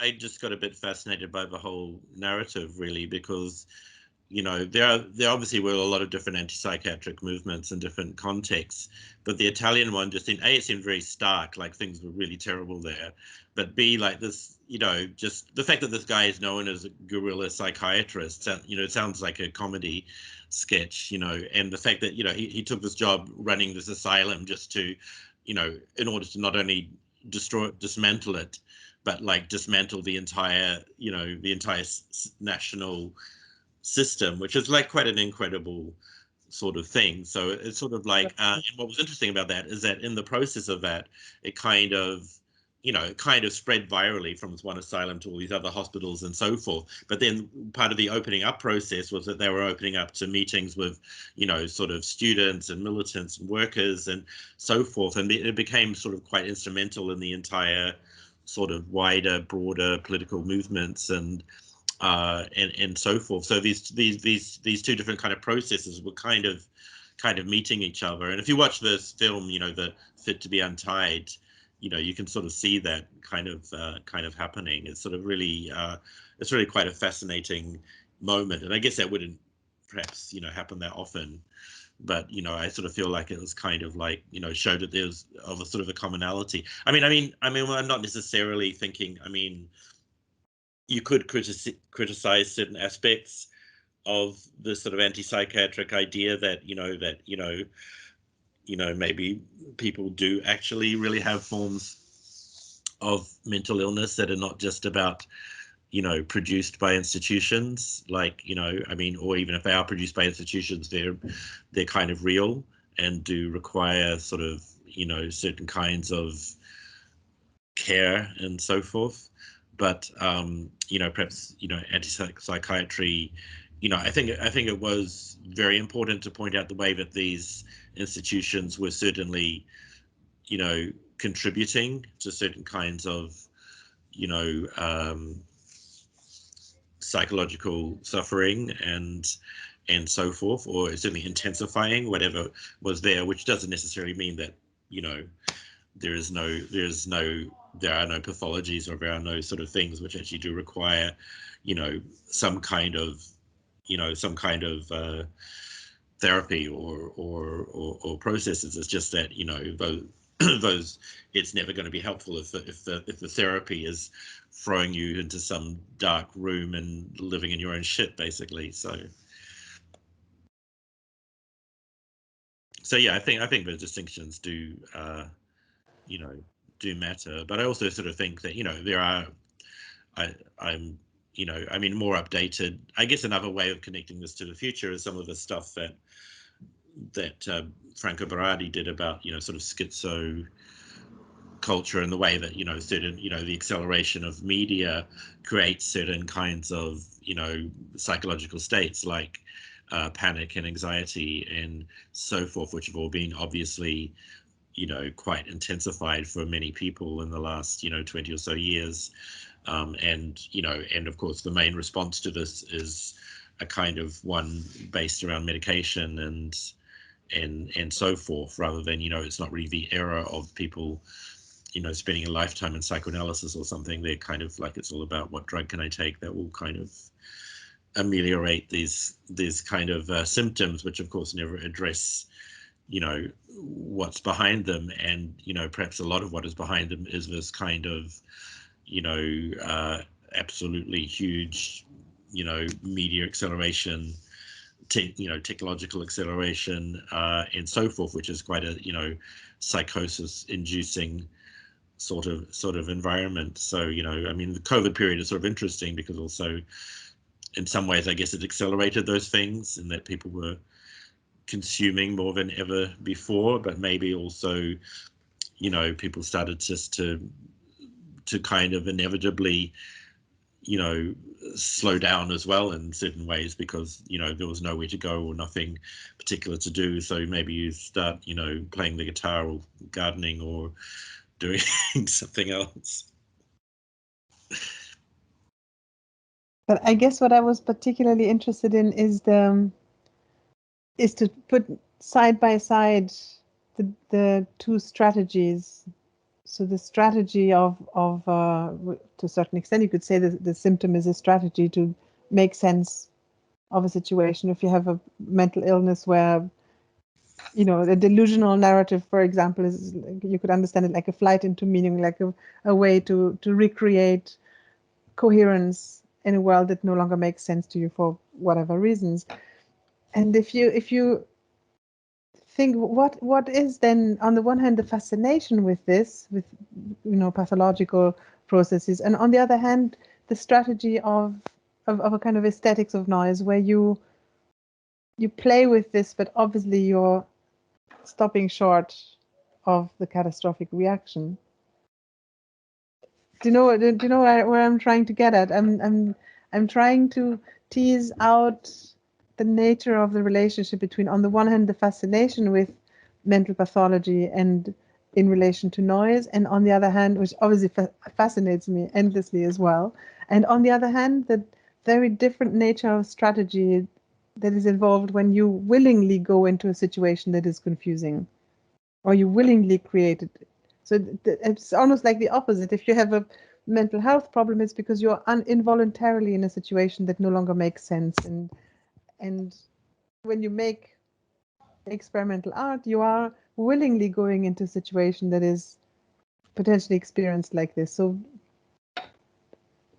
I don't know. I'm just trying to see if in terms of strategy, because both are strategies, but what would be the kind of critical way of understanding their fundamental difference in their aesthetic? I think the ludic element is important. The idea of playing with certain things, even if you play with them quite seriously. In that case, you could look at actual, noise-related genres, like certain industrial groups, like Laibach or whatever, who kind of create a whole sort of theater of things, which is done absolutely, with conviction, and yet, it's really completely sort of playful, at the same time. Like there's no, like, as in the kind of, there's no way that these things are actually, for example, endorsing, say, fascism or totalitarianism or whatever, but they're using those kind of masks and appearances and gestures to sort of show certain things about the, say how that, the distance between, say, popular music and a fascist rally might not actually be very much, or something like that. But I mean, I think if it's done in a kind of a ludic way, it creates a completely different sort of, construct than something that let's say the something like, say, QAnon, on the other hand, which is basically saying, I'm just going to spout my mad ideas about the world and vehemently claim that they're the absolute truth. And, there's nothing sort of playful about that at all. Now that you say this, I don't know. Anybody else who has a question at this point, you're going to have to be a bit Mediterranean and interrupt. I just mentioned, I mean, Cecile, there's an element of Dionysian in this, from what I can see. I mean, there is a playing with domestic noise, as it were, playfully. You know, you can listen to your throbbing gristle or whatever, or lie back, and it is play. But there's another kind of behavior which is Dionysian in the Nietzschean sense, which is about catastrophe and heading for catastrophe. And people who take very extreme drugs, for example, people who smoke spice, which I find inconceivable, they do. Or, I mean, even smoking DMT and things like that, that is pushing you into a state of chaos, which is akin to Artaud's notion of theatre of cruelty. And that, I think, is, I don't know, I may be wrong, Michael, but is that lacking in contemporary culture, that willingness to cross that boundary in the sake of art, maybe, or knowledge? Obviously, we're not encouraging anyone to take drugs. No, I'm not suggesting it, but, you know, just hypothetically, you know. I heard there's a lot of cake going around these days. Oh, cake, absolutely, yeah, certainly in Brighton. But I know, I mean, yeah, people have got more cautious, and things have become commodified. So things that were formerly actually quite dangerous, the Viennese actionists stuff was extreme. Now that's kind of been commodified and turned into something safe, perhaps. So it lacks the real element of noise. It's not really noise anymore. Yeah, it's also that, you know, I mean, already even with Coombe transmissions in the 70s, it was already considered a bit of a Viennese actionist ripoff, and like they were just repeating the same kind of shocking things, which were no longer really that shocking. Or if, like, you know, I mean, Mike Kelly was sort of nailing his hand to a wall or something, and but if you just keep doing those sorts of things, it kind of, you know, yeah. I mean, I guess there are people who would, you know, I guess perhaps in some extreme musical genres and so forth, who would claim to be sort of, you know, going to those or beyond those kinds of kind of limits or whatever. But I also think that kind of a lot of that has been sort of played out and is kind of like, you know, it's questionable how, you know, I mean, maybe it's more interesting to generate something that's actually able to sustain itself over a longer period of time, and also involve, you know, become more popular, etc. I mean, I sort of think that you know, what was interesting, what was going on in those like Italy or France or whatever those periods of time was these things were becoming quite popular, and there was a lot of people who were kind of joining in this, you know, this kinds of practices that, you know, ultimately would lead to the kind of, you know, radical transformation of the society as it kind of existed. And I sort of think if you're just doing something with 2 or 3 people, you know, and the reaction, you know, particularly if it's just designed to shock or something, it's not really going to, you know, produce anything very interesting. Yeah, well, I mean, this is maybe when the kind of noise that Radio Alice, as I would say, Alice, were engaging in back then. I mean, you were talking about how it got re-territorialized effectively by Berlusconi, and there is that tendency to think that these kinds of explosive behavior do get commodified in neoliberalism to a large degree, and perhaps that's happened with noise to some degree. The concept of disruption, which we hear about all the time, is the capitalist version of it in a way, isn't it? And there's now a book by Daniel Kahneman called Noise, I've just discovered. Yeah. Which looks pretty horrible, but I mean, I suppose this has to be taken on board, that this word itself is being used in this way. I don't know what you think about that. But I don't think it matters that much, because it's the element of disruption in its kind of emancipatory potential that you have to track, you know, like a potential. It's not its instantiation and the iterations of this instantiation, which can be used for different purposes. So I'm not that worried about it, and to a certain extent, noise works still now as a term for, I think, a period of historical transition. But obviously, it's just one way of talking about a problem. You can approach it in many different ways. It's like following Dionysus into the darkness, you know. Yeah, but going back to Dionysus, I think it's interesting, this connection between, on the one hand, the ludic and the Dionysian. Just to kind of make my spider web of tension and concepts, to add another point. If you compare, for instance, the notion of the ludic to Bergson's text on laughter, which is a tremendously brutal text. It's like a horror text. I've rarely read a more disconcerting text in philosophy from someone who's, other than that, I mean, he's such a delightful philosopher, and he has this advantage of having only delightful followers. If you ever meet a Bergson, they're always delightful people.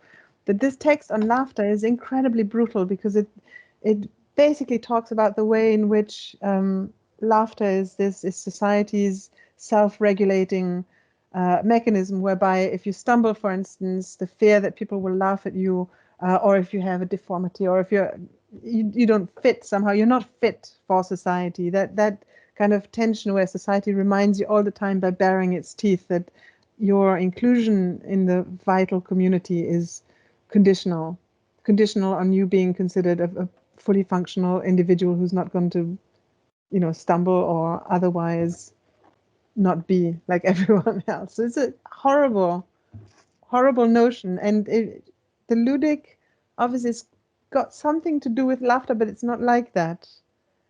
Well, Bergson's laughter and Nietzsche's laughter are very different in that respect, aren't they? I mean, for Bergson, it was very much people behaving like things, people afraid of becoming objects in a way, wasn't it? I guess, which is a kind of policing. Whereas for Nietzsche, it's an attack on the spirit of gravity itself. It is fundamentally Dionysian. So, I mean, that kind of explosiveness in Nietzschean terms is constantly mobile and constantly moving. So we have to trace it and we have to keep up with it. I guess that's the point. These things can become sedimented, and they do. It doesn't mean it's no longer of any use, obviously, but you have to be very vigilant. But then if you take two notions that are so very close to each other, and it's fine to say that Nietzsche looked at laughter differently from Bergson, but when we apply this to thinking about an aesthetics of noise, what I find fascinating is the reversibility of every notion. The fact that you have and the reversibility, obviously, of the use of noise as a strategy, the slipperiness of it. I obviously I'm not there yet, but I'd like to find a conceptual way to isolate. I mean, it's very reversibility is exactly it, and what I sort of find really fascinating. Another thing is that I was reading about lately was some fairly recent article about the Temple of Psychic Youth, which was the ritual movement associated with the Psychic TV group, and that kind of started very much as a sort of a, well, partly they realized, well, Frobing Gristle suddenly realized, oh, they had all these fans, etc. And they were into all these kind of, they were fascinated by all these cult leaders like Jim Jones and the Process Church and things like that, as well as, kind of occultism in general and so forth. So it was like, why don't we create our own sort of fake ritual organization that will be like a kind of a fake cult, etc. But what almost everybody involved with it says is that it wasn't terribly long before that actually was becoming like, a real cult, and actually, reproducing all the things that go wrong all the time in cults, like I said, in kind of inner circle who have more power than everybody else, people at the lower level being exploited in all sorts of, minor to sort of quite terrible ways, and a kind of the simulation actually becoming an actual kind of reality where everything, particularly revolved around, Genesis as a kind of a leader and so forth, whereas, like even if, I'm sure the intentions behind it were never to create something like that, but it's very easy for things to kind of go that kind of way. So I mean, yeah, that is an interesting phenomenon. Daniel, can you chip in? Can you put your camera on? Hello, hi, can you hear me? Yes, perfectly. Hi, thank you very much for this discussion. It's been fascinating, and for all the presentations, both the presentations. I just want to ask you, okay, so for me with Deleuze and Guattari, there's a limitation with the idea of a war machine. And I think we need to distinguish, there's a war machine, there's a state of war which is grappling with reterritorialization, deterritorialization. And on the reterritorialization front, we've been talking about neoliberalism, etc. Berlusconi having come out of that. But to what extent are we actually talking about war here?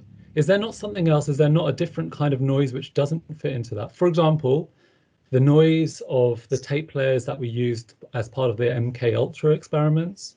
MK Ultra not only used LSD to make its well, participants is the wrong word, subjects forget everything or just fuck their mind up. You know, they also use repetitive tapes of just noise, jabber, you know, etc. And is that not a distinct kind of noise which we need to think about? And in that sense, you know, it's a kind of a war machine, but it's not really the one that fits in the Deleuze-Guattari framework. And it's also one which, you know, potentially today we're all having our minds fucking wiped, to put it bluntly. You know, the absolute total lack of political memory. You know, that people that we all are kind of confronted with constantly, a certain bombardment of noise, which isn't just about boredom or I mean, it's partly about territorialization. You know, is this not a limitation of Deleuze and Guattari's framework? As much as, you know, of course, I, like all of you, you know, am a strong reader.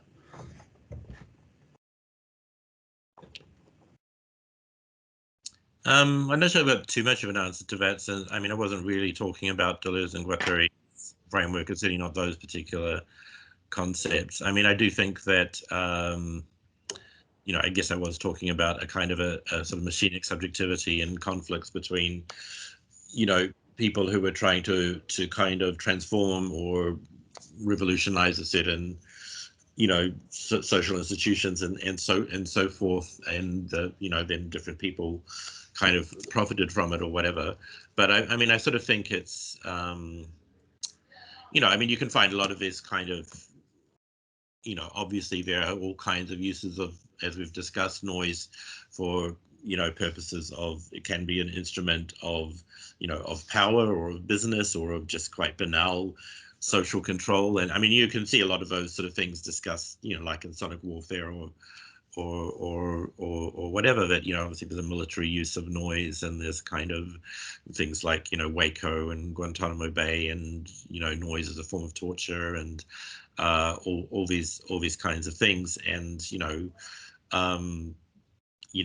depending on the situation, a war machine may or may not be a useful concept for thinking about that. I mean, I don't think, you know, you kind of, that necessarily proves, okay, therefore Deleuze and Guattari are worthless because I can't apply this particular concept to this particular situation. It's just, you know, they produced a bunch of things, which some of which might be useful in a given circumstance, some of which, you know, might not be. I mean, I wasn't particularly using their ideas that much, only as they were relevant to the context, and that, you know, weirdly Guattari was a strange connector between sort of anti-psychiatry and some of his kind of media experiments and the social movements, because he was sort of a bit connected to all of them. But you know, I wasn't necessarily using Deleuze and Guattari that much. So,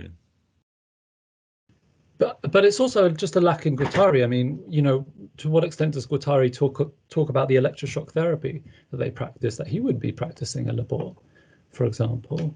Well, apparently it's quite effective. Oh yeah. I think I may need some. Sure. Okay. I suppose after a year like this, and after reading the news recently, I think I mean, there is a kind of comparative psychiatry here as well, because Thomas Sass in the States, and, you know, Lang and Cooper in England, and Guattari and what's going on in Italy, which I don't know much about. They're all slightly different, aren't they? Presumably they're communicating, but they've all got their own angles on all this, haven't they? Or have they? I don't know. It's not my area, but do you make a big distinction between institutional and institutional psychiatry and anti-psychiatry? Anti-psychiatry was a term that was used for an awful lot of different movements, really. We think of it in this country, in England, we think of it in terms of Lang and Cooper predominantly, and Tavistock Clement. But, you know, and they crossed over. Guattari met, obviously, Lang, and they talked. But maybe there are differences that need to be taken on board in terms of what anti-psychiatry actually means. I don't know. I mean, perhaps in terms of film, I don't know. But it's just an open thought.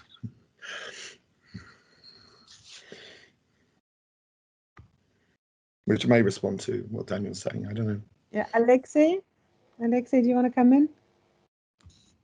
By the way, you're very welcome also just to put your camera on and interrupt and jump in.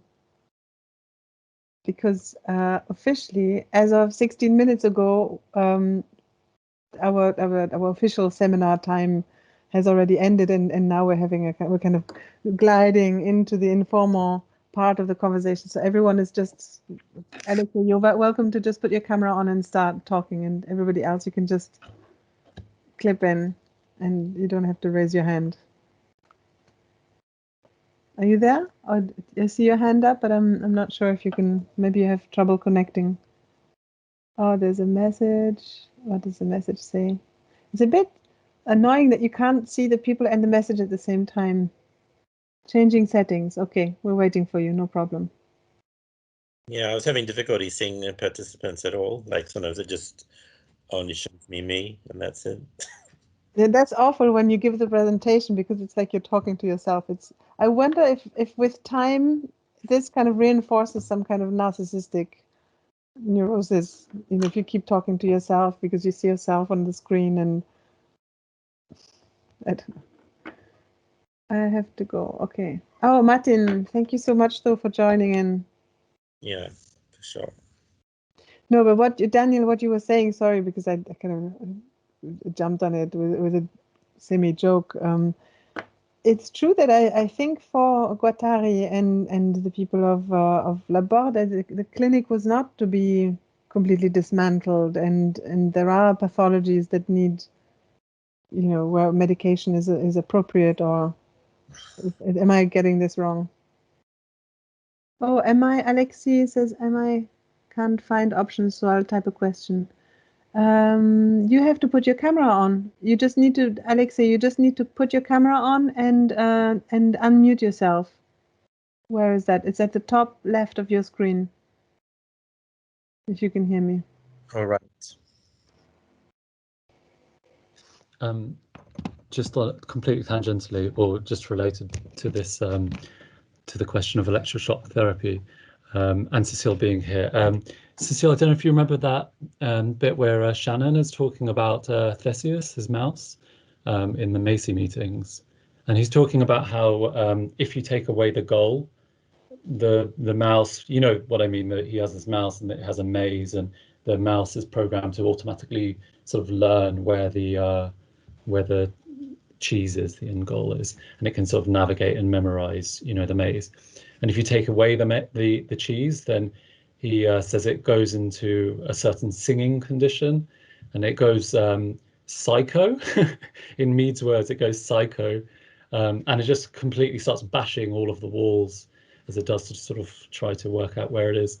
And then he says, you know, in order to fix it, he basically gives it an electroshock therapy. He sort of wipes its whole brain clean, and then it sort of recovers. But it's it's interesting in Shannon, and also Wiener writes about electroshock therapy as well. If you take that as Shannon talking about it, it's a way of breaking something out of a positive feedback loop. So it's like a forceful, abrupt, breaking out of a positive feedback loop. I wonder what that would look like on a kind of society, global, you know, global information network, global society level reset, what that would look like. I think we need one. Totally. Oh, we've got the question now from Alexei. So the question is related to Charlie's remark about Dionysian noise and the absence of that. I'd make a connection with Mark Fisher's criticism of affectlessness in contemporary art, and link that to the academic respectability of noise. Is it respectable? I suspect some noise artists are now much more concerned with academic respectability than exploring Dionysian or affect, as Fisher would put it. Answers, please. I'm not unfortunately yet very respectable. I can't answer to that.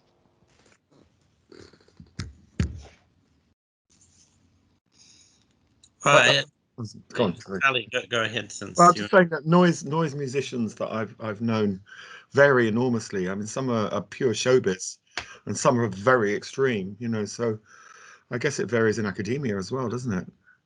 Unless you view anyone who's got a job in academia as having sold out to some degree, which I suppose is one way of looking at it. But, you know, the Viennese actionists became respectable in the end, I guess. So yeah. I guess my point is, I have had a certain experience of sort of academic kind of music departments that will then have a conference or a kind of a publication that's will have noise in the title to make it sound more exciting or something, but really they just talk about the same electroacoustic music and music theory and the usual suspects, and then just maybe they invite one or two people like out, one or two weirdos like me or Paul Hegarty or somebody will be invited for their noise, the actual noise kind of side of things as these kind of tolerated sort of amateurs or something. So yeah, I mean, I think there's kind of a good deal of colonizing of noise, but I also I get the point of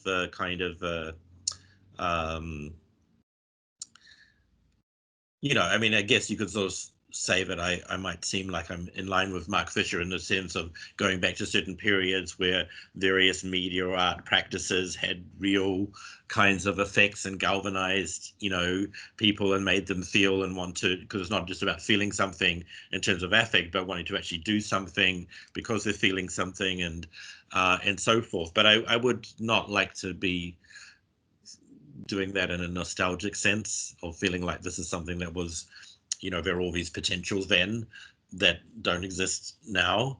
I just think that they will necessarily be located in different places and take different forms and whatever, and a certain area of activity might just become, really empty, like a certain kind of institutionalized version of art, for example.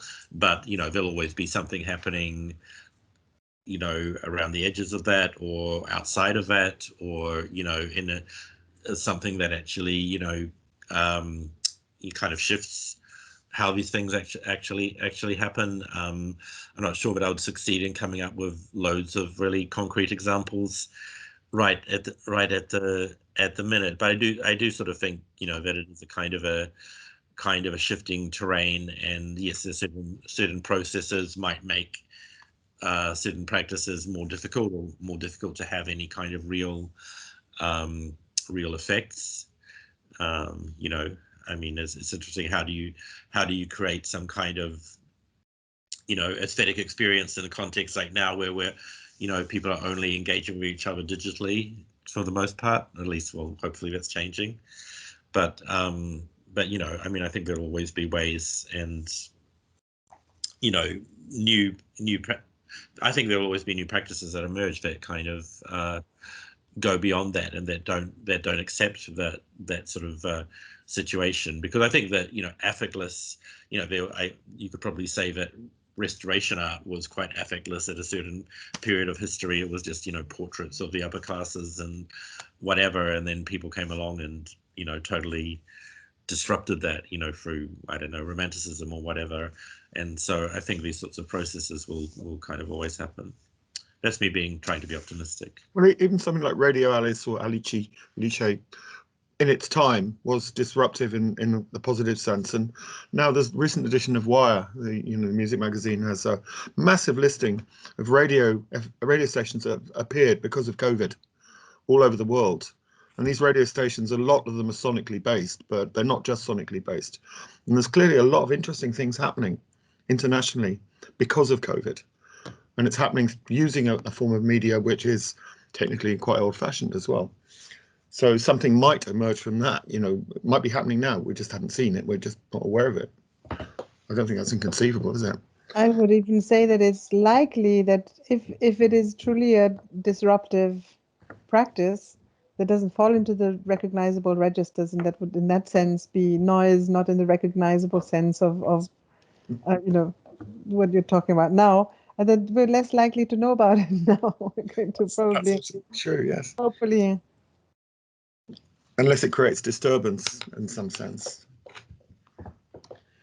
Maybe. or unless someone is very sensitive and clever and figures it out, Maybe. or attentive, very attentive to what's happening outside of our immediate field of vision. Yeah, that's true. Mm.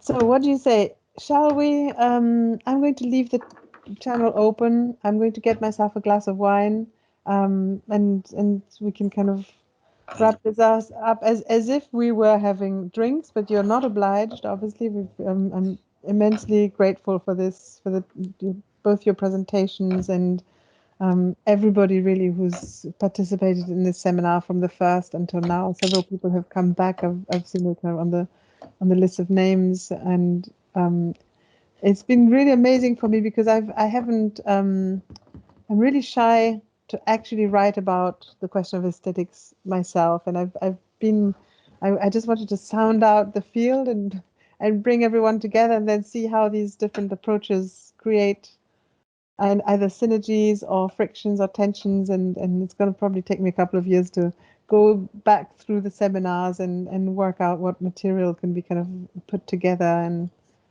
it was really cool. Thank you so much, everyone. Thank you.